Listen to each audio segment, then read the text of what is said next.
Hey, how's it going, YouTube? How y'all doing today? If y'all can see, it's kind of cloudy up there, and then I've been hearing some thundering. So I got on the tractor and I threw that. I had some 1717 urea mix sitting in a hopper, and I got that thrown out over the field. I had about maybe 200 pounds of it, and I just put that on the front 1 acre. So the front 1 acre got all the 200 pounds of the urea 1717 mix, because that's the spot that needed the most. And so I believe that's the area that would benefit the most from it.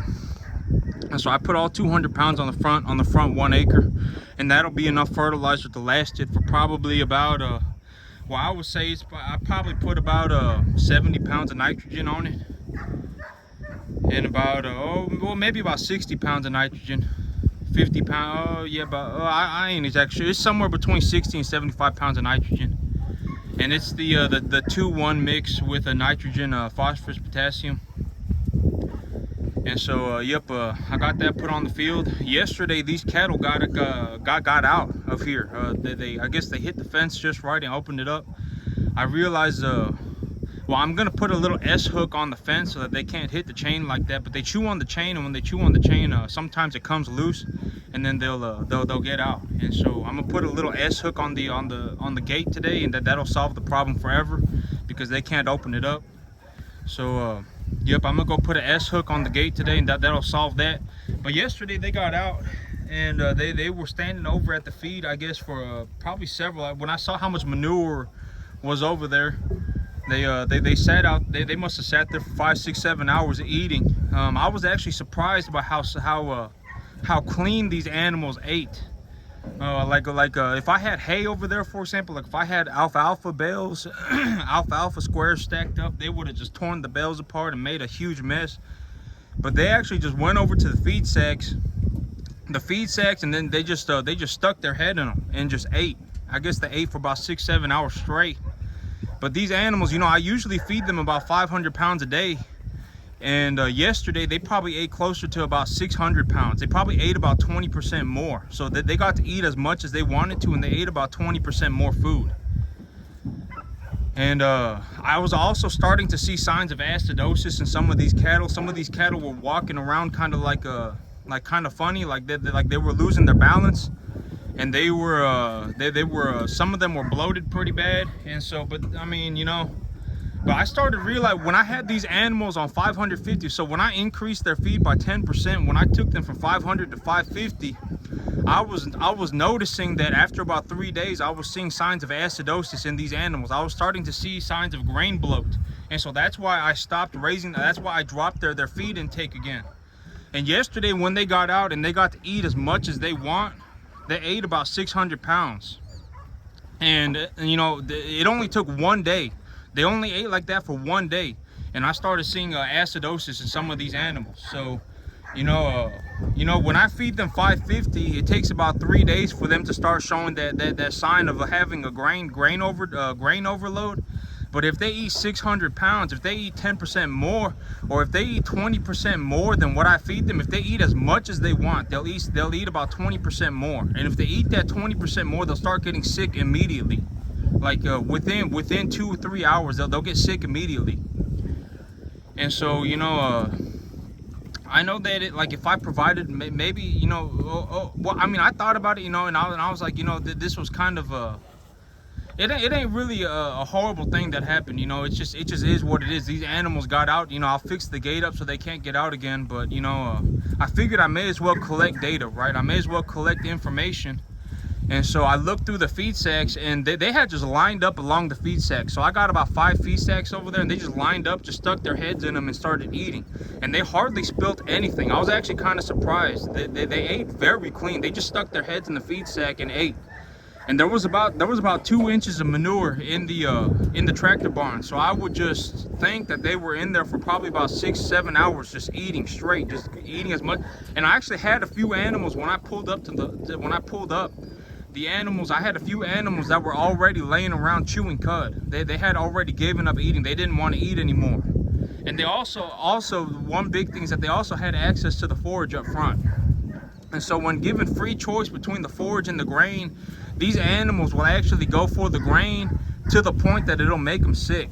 And so, you know, yesterday it wasn't that. It wasn't a horrible thing that happened, but I mean, these animals did get out, and then they sat there just lined up on the grain, on the feed sacks, and just ate. And then when I looked through the sacks and I looked at how much they ate, I would, you know, each sack weighs about 1,000 pounds, and they probably ate about 600 pounds of feed yesterday. And I normally feed them about 500. And so, you know, but the reason I feed them 500 and I don't feed them 550 or 600 is because if I feed them 500, 550 or 600, I've noticed that these animals start to get sick because they're eating too much. They're eating too much grain. You know, and these animals, they're plenty fat, you know, for a borderline yearling calves, that they got plenty of weight on them and they're doing perfectly fine.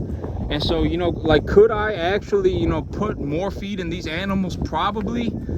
But, you know, I wouldn't do it with grain. If I were going to do it, I would do it with grass. You know, if I was going to put anything more in these animals, I would put more grass in them. But I don't have any grass, and I ain't going to go and buy a bale of hay for $65. You know, I can get a tonnage of corn for 200. I would rather buy corn for 200 a ton than buy hay for 125 a ton. You know, the price of hay here locally has collapsed. I was taking a look around on the markets, and I was just taking a look around to buy a sorghum Sudan grass hay. And the price of sorghum Sudan grass hay, it costs about $110 a ton right now. And so if I went and I bought a sorghum Sudan grass and I bought a tonnage of it, it would cost me about $110. But here's the thing: if I grew a tonnage of sorghum Sudan grass myself, it would cost me about $10. So if I grew the hay here myself, it would cost me about $10. But if I went and bought it from somebody else, it would cost me about $110. And the reason that it costs $110 is because, you know, the farmer wants to get paid, the trucker wants to get paid, all the people want to get paid. You know, everybody, you know, they got, you know, this person wants to get paid, this person wants to get paid, so everybody getting paid. So at the end of the day, that $10 of hay turns into $55.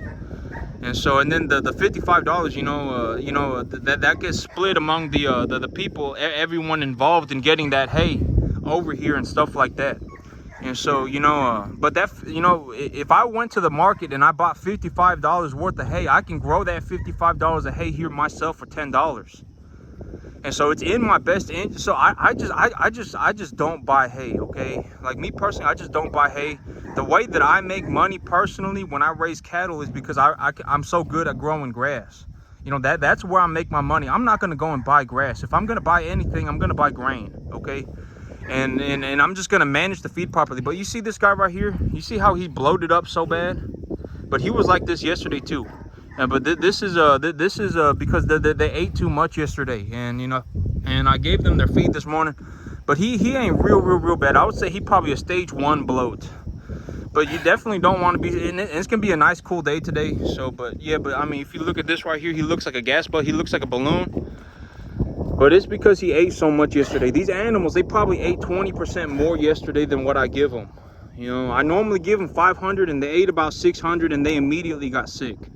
When I got home yesterday and I took a look at the cattle, I counted 3 animals that were already showing signs of acidosis, and they only had, it's only been 2-3 hours since they ate. You know, when I was feeding 550 pounds to these animals, it took about 3 days for the acidosis to kick in. But when they ate 600 pounds, the acidosis kicked in within a couple of hours. And so, you know, it's like, you know, but I mean, I can't do anything about it. It's you know, it's spilt milk. These animals, they just happen to get out. I'll put a hook on the I'll put a S hook on the gate so that the animals can't get out. But you see this animal right here, he got stage 1 bloat too. Maybe about 1.5, but he's starting to bloat too. But these animals, they were just lined up on the feed sacks, just stuck their head in the feed sacks, and they were just chewing away.